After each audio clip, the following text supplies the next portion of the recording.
Hi hello అండి, ఎలా ఉన్నారు? నేనైతే చాలా బాగున్నాను. మీరందరూ కూడా బాగుండాలని మనస్ఫూర్తిగా కోరుకుంటున్నాను. సుగుణ వంటింటికి స్వాగతం. ఈరోజు మన వంటింట్లో బేకరీ స్టైల్ బిస్కెట్స్, అవి కూడా ఎగ్ ఓవెన్ లేకుండా ఈజీగా తక్కువ ఇంగ్రీడియంట్స్తో ఏ విధంగా తయారు చేసుకోవాలో చూద్దామండి. ఇవి చాలా క్రిస్పీగా ఉంటాయి, చాలా స్మూత్గా కరకరలాడేలాగా ఉండే బిస్కెట్స్. మరి తక్కువ ఇంగ్రీడియంట్స్తో ఏ విధంగా తయారు చేసుకోవాలో చూద్దాము. మరి మన ఛానల్ని ఎవరైనా ఫస్ట్ టైం చూస్తున్నట్లయితే తప్పకుండా సబ్స్క్రైబ్ చేసుకుని లైక్ చేయండి.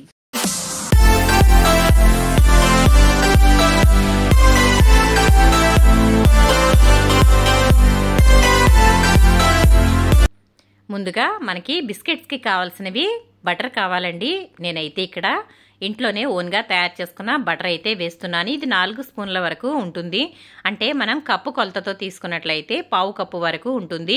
ఏదైనా ఒక కప్పు కొలతకి తీసుకున్నట్లయితే అదే కప్పుతో మెజరింగ్ అయితే చేసుకోవాలండి. చూసారు కదా, నేను ఇక్కడ పావు కప్పు అయితే బటర్ అనేది తీసుకున్నాను.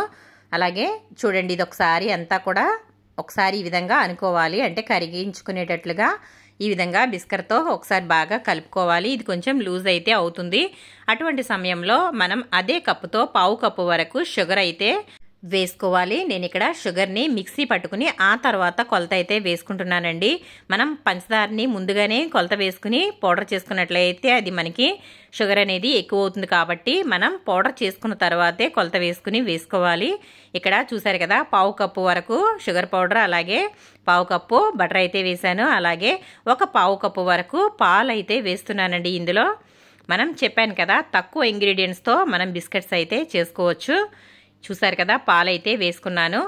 ఆ తర్వాత ఇందులో ఒక పావు స్పూన్ వరకు బేకింగ్ పౌడర్ అయితే వేస్తున్నానండి. ఇది బేకింగ్ సోడా కాదు, పౌడర్ వేస్తున్నాను.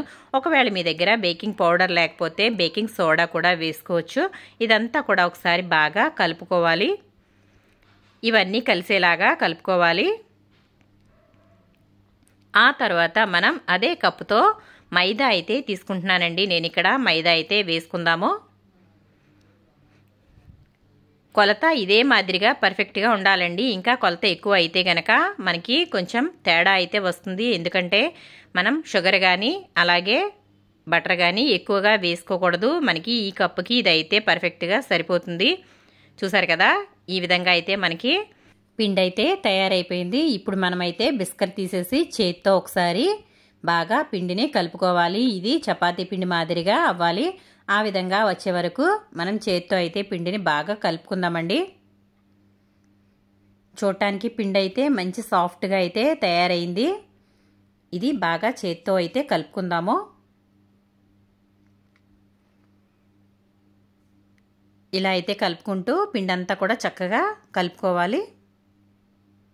ఈ బిస్కెట్స్ మనకి చాలా బాగుంటాయండి. బేకరీ స్టైల్ బిస్కెట్స్ ఉంటాయి కదా, వాటిలాగా చక్కగా స్మూత్గా మెత్తగా ఉంటాయి. చాలా పిండినైతే ఈ విధంగా కలుపుకున్న తర్వాత దీనిని 2 పార్ట్స్గా అయితే విభజించుకోవాలి. నేనైతే సగం పిండి అయితే తీసి పక్కన పెట్టేశాను. మిగిలిన పిండిలో ఒక 2 స్పూన్ల వరకు కోకో పౌడర్ అయితే వేసానండి. అలాగే ఒక 2 స్పూన్ల వరకు పాలు అయితే వేసుకున్నాను. ఇప్పుడు ఇదంతా కూడా బాగా కలిసేలాగా కలుపుకోవాలి. మనకి పిండిలో కోకో పౌడర్ అనేది పూర్తిగా కలిసిపోవాలి. అంతలాగా పిండి అయితే కలుపుకోవాలి. చూసారు కదా, ముద్ద అయితే చక్కగా ఇలా అయితే తయారైపోయింది. పిండి అయితే ఈ విధంగా చక్కగా మెత్తగా కలుపుకోవాలి. ఎక్కడ వైట్గా అనేది కనిపించకుండా కలుపుకోవాలండి. ఈ విధంగా కలుపుకున్న తర్వాత పక్కన పెట్టుకోవాలి. అలాగే మనం తీసుకున్న మిగిలిన మిశ్రమాన్ని కూడా తీసుకోవాలి. ఇప్పుడు చూసారు కదా, 2 కలర్స్ అయితే కనిపిస్తున్నాయి. ఇప్పుడు వీటిని మనం ఒక చపాతీ పీట మీద అయితే పిండి అయితే పెట్టుకుని ఈ విధంగా చపాతీ కర్రతో కొంచెం అయితే రోల్ చేసుకోవాలండి. ఇది కొంచెం పలుచగా అయితే అవ్వాలి. మనకి అంచులు అనేవి చిట్లుతాయి, ఏం పర్వాలేదు. మనం అంచులు అయితే కట్ చేసుకుని ఇదైతే కనుక చూసారు కదా, ఇలా అయితే తీసి బటర్ పేపర్ మీద అయితే పక్కన పెట్టేసుకుందాము. ఇలా అయితే చేసుకుని పెట్టుకున్న తర్వాత మనం మిగిలినది కూడా బ్రౌన్ కలర్ది కూడా ఇదే మాదిరిగా చపాతీ మాదిరిగా కట్ చేసుకుని అంచులు అయితే తీసేసి మనం వైట్ తయారు చేసి పెట్టుకున్నాం కదా, దాని మీద అయితే ఇది వేసేసుకోవాలి. మనం తీసుకునేటప్పుడు జాగ్రత్తగా వేసుకోవాలండి, లేదంటే మొక్కలు విరిగిపోయే ప్రమాదం ఉంటుంది. అయినా సరే చక్కగా అయితే వచ్చేస్తుంది. ఇప్పుడు మనం బటర్ పేపర్ మీద అయితే వేసాం కదా, రెండిటిని కూడా ఇదే మాదిరిగా దీనిని రోల్ మాదిరిగా చుట్టుకోవాలండి. రోల్ మాదిరిగా చుట్టుకుంటూ ఈ బటర్ పేపర్ని అయితే పైకి తీసేసుకుంటూ ఈ విధంగా మెల్లగా దీనిని చుట్టుకుంటూ ఉండాలి. చక్కగా రోల్గా అయితే తయారైపోతుంది. మనం 2 వేసాం కదా, వైట్ బ్లాక్ కలర్ వేసాం కాబట్టి ఈ మిశ్రమం అయితే మనకి చక్కగా మంచి కలర్ అయితే వస్తుంది. చూడటానికి షేప్ కూడా చాలా బాగుంటుందండి. లోపల ఈ విధంగా చుట్టుకున్నాం కదా, ఒకసారి చూడండి, మీకు ఓపెన్ చేసి అయితే చూపిస్తాను. ఇలా అయితే 2 లేయర్స్ కింద వస్తుంది. ఇప్పుడు మళ్ళీ దీనిని మొత్తం ఇదే బటర్ పేపర్లో చుట్టేసుకోవాలి. ఇలా చుట్టుకున్న తర్వాత ఇది మనం ఫ్రిడ్జ్లో పెట్టుకోవాలి. ఇది ఫ్రిడ్జ్లో పెట్టుకోవడం వల్ల కొంచెం పిండి అనేది గట్టిగా తయారవుతుంది. అప్పుడు మనం కట్ చేసుకోవడానికైతే బాగా పర్ఫెక్ట్గా వస్తుంది. కాబట్టి ఇదైతే నేను మామూలు ఫ్రిడ్జ్లోనే పెడుతున్నానండి. డీప్ ఫ్రిడ్జ్లో ఏమీ పెట్టుకోవాల్సిన అవసరం లేదు. ఇది మామూలు ఫ్రిడ్జ్లో అయితే ఒక అరగంట పాటు పెట్టుకుంటే సరిపోతుంది. చూడండి, అరగంట తర్వాత నేనైతే బయటకైతే తీసేసాను. ఇప్పుడు ఇది ఓపెన్ చేసుకుందాము. చూసారు కదా, చూడటానికి పాలకోవాలాగా మంచి కలర్లో మనకి స్వీట్ మాదిరిగా వచ్చింది. ఇప్పుడు వీటిని అంచులైతే తీసేసుకోవాలండి. అంచులైతే ఈ విధంగా కట్ చేసుకున్న తర్వాత మనం వీటిని చాలా జాగ్రత్తగా అయితే కట్ చేసుకోవాలి. చూడండి ఒకసారి, మనకి చూడటానికి కోవా స్వీట్ లాగా తయారైంది. ఇది ఈ విధంగా అయితే మనం సన్న సన్నగా ముక్కలుగా కట్ చేసుకోవాలి. చూసారు కదా, అన్నీ కూడా చక్కగా కట్ చేసుకున్నాను. చూడండి ఒకసారి, చూడటానికైతే చాలా బాగున్నాయి.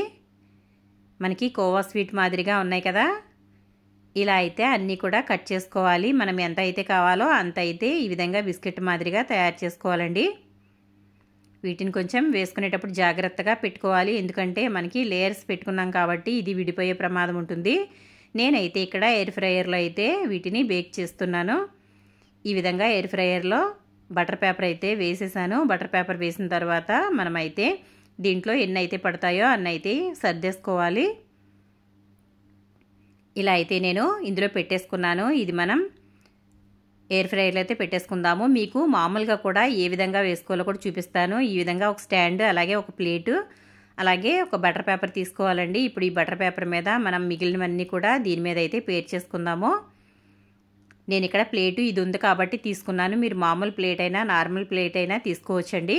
ఆ ప్లేట్ మీద పెట్టేసుకుని బటర్ పేపర్ వేసుకుని ఇవైతే వేసుకోవాలి. ఆ తర్వాత స్టవ్ మీద ఒక బాండీ అయితే పెట్టేసుకుని స్టాండ్ పెట్టుకోవాలి. ఆ తర్వాత ఇది మనం తయారు చేసుకున్న బిస్కెట్స్ అయితే ఈ విధంగా పెట్టుకోవాలి. పెట్టుకున్న తర్వాత ఏదైనా ఒక ప్లేట్ కానీ సాసర్ కానీ మూత అయితే పెట్టేసుకుని ఒక 15 నిమిషాల పాటు వీటిని కుక్ చేసుకోవాలండి. ఇక్కడ చూడండి, ఎయిర్ ఫ్రైయర్లో పెట్టిన బిస్కెట్స్ అయితే చక్కగా రెడీ అయిపోయాయి. చూసారా ఎంత మంచి కలర్ అయితే వచ్చాయో. ఇప్పుడు వీటిని కొంచెం చల్లారిన తర్వాత అయితే తీసుకోవాలి. చూడండి, చక్కగా మనకి బిస్కెట్స్ అయితే రెడీ అయిపోయాయి. చూడటానికైతే మంచి కలర్ఫుల్గా కనిపిస్తున్నాయండి. మనం స్టవ్ మీద పెట్టుకున్నవి కూడా చూడండి ఒకసారి, ఇవి కూడా చక్కగా బేక్ అయిపోయాయి. చూసారు కదా, ఓవెన్ అనే అక్కర్లేదండి. మనకి ఎగ్ లేకుండా, ఓవెన్ లేకుండా ఈ విధంగా అయితే బిస్కెట్స్ అనేవి తయారు చేసుకోవచ్చు. ఇవి తినడానికి చాలా బాగుంటాయి. మీరు తప్పకుండా ట్రై చేయండి ఫ్రెండ్స్. పిల్లలు చాలా ఇష్టంగా తింటారు. మంచి కలర్ఫుల్గా ఉన్నాయి కాబట్టి ఈ విధంగా అయితే తయారు చేసి పెట్టండి. పిల్లలు పెద్దలు టీ స్నాక్స్గా కూడా వీటిని ఉపయోగించుకోవచ్చు. చూసారు కదా, మనకి ఇక్కడ ఎయిర్ ఫ్రైయర్లో తయారు చేసిన బిస్కెట్స్, అలాగే స్టవ్ మీద తయారు చేసిన బిస్కెట్స్ కూడా రెండు కూడా చక్కగా తయారయ్యాయి. ఏది కూడా సరిగా రాలేదు అనేది లేదండి. ఎంత పర్ఫెక్ట్గా వచ్చాయో. మరి ఇంకెందుకు ఆలస్యం అండి, బేకరీకి వెళ్ళే అవసరం లేకుండా ఇంట్లోనే ఈ విధంగా కుకీస్ అయితే తయారు చేయండి ఫ్రెండ్స్. పిల్లలు పెద్దలు ఇష్టపడతారు. చక్కగా టీ టైంలో స్నాక్స్గా తినొచ్చు, అలాగే పిల్లలకు కూడా స్నాక్స్గా కూడా ఉపయోగించవచ్చు. ఇప్పుడు మీకు ఇది విరిపి చూపిస్తాను చూడండి ఒకసారి. ఇదిగోండి, చక్కగా అయితే ఎంత క్రిస్పీగా చాలా సాఫ్ట్గా అయితే మనకి కుకీస్ అనేవి రెడీ అయిపోయాయి. మరి వీడియో కనుక నచ్చితే లైక్ చేయండి, షేర్ చేయండి, సబ్స్క్రైబ్ చేయండి.